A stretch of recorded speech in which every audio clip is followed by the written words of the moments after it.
안녕하십니까. 공병호 TV의 공병호입니다. 노후에 관한 아주 주목할 만한 그런 연구 보고서가 나왔습니다. 은퇴 예정세대 예상연금 소득 산출을 위해서 1988년부터 2019년 말까지 국민연금 가입 이력 자료를 활용해서 분석한 그런 분석 자료입니다. 20년 정도의 시계열 자료를 분석한 결과이기 때문에 상당한 신뢰성이 있을 것으로 봅니다. 4월 17일 날 국민연금공단 산하의 국민연금연구원의 분석 자료에 따르면 노인 가구의 소비 수준을 고려한 필요 노후소득 연구라는 그런 제목을 달았습니다. 노인 단독 가구의 필요 노후소득은 약 월 130만 원, 그리고 부부 가구는 한 달에 210만 원으로 산출됐습니다. 제 생각에는 가장 최저치다 이렇게 보겠습니다. 노인 단독 가구의 경우에는 필요 노후 소득인 180만 원을 연금, 그러니까 국민연금과 노령연금으로 수급받은 세대는 은퇴 예정 세대 가운데서 8.41%에 불과합니다. 그런데 이들이 은퇴 뒤에도 만 60세까지 현재의 보험료를 계속해서 납입할 경우에는 그 가입 비율이 8.98%다 이렇게 나왔습니다. 10%가 채 못 된다는 이야기죠. 경제협력개발기구 OECD 국가들의 이제 노인 소득 가운데서도 공적 이정 소득, 그러니까 의무퇴직연금 비율이 65.4%에 불과하기 때문에 130만 원 가운데 65.4%를 계산하게 되면 연금 소득이 약 85만 원이 됩니다. 따라서 은퇴 예정 세대 가운데서도 이를 충족하는 비율은 전체의 17.53%포인트, 그리고 이들이 60세까지 계속해서 연금을 납입하는 경우에는 해당 비율이 한 18.28% 정도로 높아지게 됩니다. 지금까지 내용을 그냥 압축해서 정리하면 이제 은퇴한 노인 부부가 필요한 소득을 국민연금과 노령연금만으로도 충당할 수 있는 그런 은퇴 노인 세대는 17%에 불과하다는 이야기죠. 나머지는 어떻든 간에 그 필요한 최저소득을 83%입니다. 은퇴한 100명 가운데 83명은 고령연금이나 국민연금 외에 다른 소득원을 반드시 확보해야 된다. 이렇게 우리가 의미를 부여할 수가 있겠습니다. 다른 소득원이라는 것은 뭐 저축, 근로소득, 또 자산소득, 그 밖에 이제 개인이 불입한 사적연금, 주택연금, 그리고 자식들의 지원금, 이런 것들을 들 수 있겠죠. 국가가 연금 제도를 유지할 수 있는 그런 경제력을 계속해서 갖고 있어야 이제 노인층들이 비중이 늘어나는 그런 국가에서는 정말 중요한 일이죠.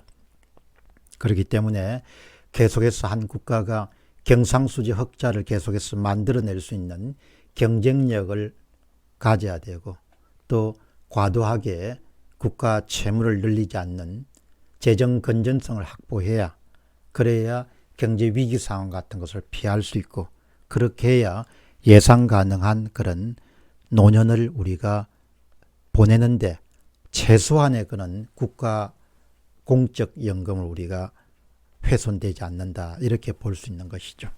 그러나 이제 이런 부분들이 사업 환경이 악화가 돼가지고 노년층이 계속 증가하기 때문에 복지 예산은 계속해서 늘어나는데 수입이 없게 되면 이제 재정 적자가 생길 것이고, 그 재정 적자를 결국 국가 채무에 의존해서 사용하다 보면은 이제 얼마 전에 우리 기억에도 생생한 그리스와 같이 재정 위기가 발생할 가능성이 굉장히 높죠. 그렇기 때문에 이번에 국민연금연구원의 그런 결과 보고서를 보면서 그리스가 어떤 경험을 했는가를 한번 제가 살펴봤습니다. 그리스의 경우는 2009년 11월부터 정권 교체가 일어나면서 그동안 은폐했던 재정 적자 규모가 드러나게 됩니다. 그리스 같은 경우는 전 정권에서는 재정 적자 규모가 국내 총생산 GDP의 6%에 지나지 않는다. 그렇게 대내외 천명해 왔습니다만은 실제로 새로 정권을 잡은 사람들이 조사를 해보니까 6%가 아니고 무려 12%, 2배였다는 겁니다. 그러니까 재정 적자 규모를 축소해가지고 경제 상황을 낮게 보여서 계속해서 빚을 끌어다가 그냥 써제꼈던 겁니다. 결국은 2010년 5월부터 유럽연합과 국제통화기금인 IMF가 1100억 유로의 구제금융을 제공하면서 이제 그리스의 재정위기가 시작이 됩니다. 그리스가 이제 8년간 구제금융으로 받은 액수가 2890억 유로입니다. 우리 돈으로 397조 원입니다. 지난해 한국이 전체적으로 채무가 늘어난 것이 아마 이 액수를 넘었을 겁니다. 100조란 것이 어마어마한 돈입니다. 그러니까 그리스 사람들이 우리보다 경제 규모가 훨씬 작긴 합니다만 죽을 고생을 하는 동안에 8년 동안 받은 돈이 약 우리 한국 하나로 397조 원 정도의 유럽연합과 국제통화기금의 구제금융을 받은 것이죠. 그리고 8년 만인 2018년 8월 달에 구제금융을 졸업하게 됩니다. IMF 등 외부 채권단이 돈을 빌려주면서 당연히 요구하는 것은 지출을 삭감하는 구조개혁을 요구하게 됩니다. 가장 첫 번째 공격 대상이 됐던 것이 연금 삭감입니다. 연금 개혁 자원에서 월 700유로, 우리 돈으로 94만 원 이하를 수령하는 사람들은 연금이 14% 삭감됐습니다. 그리고 최고친 3,500유로, 우리 돈으로 468만 원을 받는 연금 수령자 경우에는 44%가 삭감됐습니다. 이런 결국은 이 나라 살림을 야무지게 못해가지고 어려워지게 되면은 그 노년 인구가 가장 먼저 타격을 받게 된다는 것이죠. 그분들은 근로소득이 대부분 없기 때문입니다. 한 보고서가 있습니다. 2015년에 나온 보고서인데 정인영 국민연금연구원하고 권혁찬 경남과학기술대 교수 등 3인이 공동 집필한 그런 연구 보고서가 강요된 연금개혁, 그리스의 사례다 이렇게 되어 있습니다. 그 내용 가운데 결론 부분은 우리가 한번 깊게 고민해야 될 내용을 담고 있습니다. 그리스의 연금개혁은 자발적인 계획이 아닌 외부의 압력에 의한 계획이었다. 연금개혁의 요구와 실행이 2010년 이전에도 없었던 것은 아니지만 외부적 압력이 없는 상태에서 국가 내부적으로 연금개혁에 대한 합의를 도출하지 못한 채 계속 시간을 끌면서 그리스의 연금개혁은 계속 실패하였다. 저의 해설을 더하면 대한민국 상황과 똑같은 겁니다. 연금의 충당부채가 지난해만 하더라도 100조 원이었습니다. 여러분, 군인연금과 공무원연금의 적자분을 메우기 위해서 100조 원 정도를 집어넣어야 되는 연금 충당부채가 100조 원입니다. 한 해 동안. 그러나 계속 연금개혁은 미뤄지고 있는 겁니다. 그리스와 똑같습니다. 다시 연구원들의 주장입니다. 그러다가 2008년 경제위기가 발생하고 국가부채가 감당하기 힘든 수준까지 증가하게 되자 유럽연합 국제통화기금으로부터 구제금융을 받는 조건으로 강제로 강력한 연금개혁을 추진했다는 점에서 우리가 주목할 만하다. 즉 사회에서 요구되는 연금개혁이 제때에 자발적으로 실행되지 못하고 계속해서 후세대로 책임이 전가되다가 결국은 막다른 골목에 이르게 되어서 급진적으로 개혁이 강요된 사례가 바로 그리스 사례다.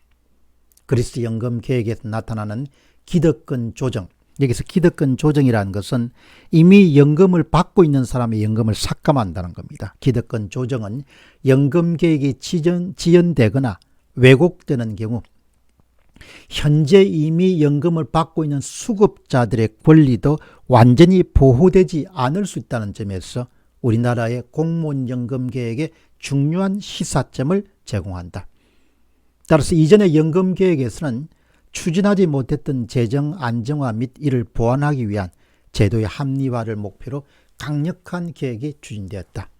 결론적으로 말하면 연금 계획이 지연되거나 왜곡되는 경우 현재 수급자들의 권리도 완전히 보호되지 않을 수 있다는 점을 바로 그리스의 연금 개혁이 대한민국에게 던지는 교훈이다. 이렇게 결론을 맺겠습니다. 여러분도 잘 아시다시피 노인의 경제 사정이 그렇게 여의치 않은 점을 염두에 두더라도 또 나라 살림을 정말 알뜰하게 꾸리고 계속해서 국제시장에서 경쟁력을 유지해서 어려움을 겪지 않아야 되는데 현재 나라가 돌아가는 상황을 보면은 며칠 전에 제가 보도해 드린 바와 같이 민간 부채가 4,000조 정도 됩니다. 가계 2,000조, 기업 2,000조, 국가 채무가 2,000조입니다. 총 6,000조 정도의 그런 부채를 지고 있습니다. 그럼에도 불구하고 여전히 선진국 대비 국내 총생산 대비 양호하기 때문에 10조, 20조, 100조 프로젝트를 마구잡이로 만드는 바로 이 정권이 하고 있는 정부 지출입니다. 빚을 지어본 사람들은 알죠. 빚이 절대로 정발하지 않는다는 사실을. 국민 전체의 안위와 관련되기 때문에 정말 알뜰하게 야물게 정신 바짝 차려서 개인 살림하든 나라 살림을 꾸려가야 된다는 부분을 강조하고 싶습니다. 공병호 TV의 공병호였습니다. 감사합니다.